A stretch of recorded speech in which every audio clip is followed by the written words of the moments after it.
বাবা, সঞ্জয় সরকার। যেদিন আমি ছোট ছিলাম, যুবক ছিলেন বাবা।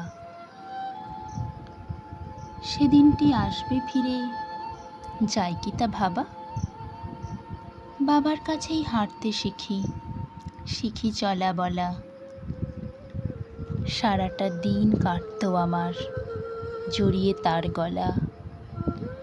বাবার হাতেই হাতে খড়ি, প্রথম পড়ালেখা। বিশ্বটাকে প্রথম আমার বাবার চোখেই দেখা।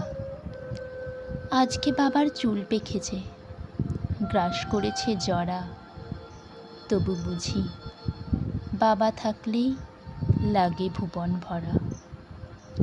বাবা এখন চশমা পরেন, পার করেছেন ৮০। আজও তাকে আগের মতোই অনেক ভালোবাসি।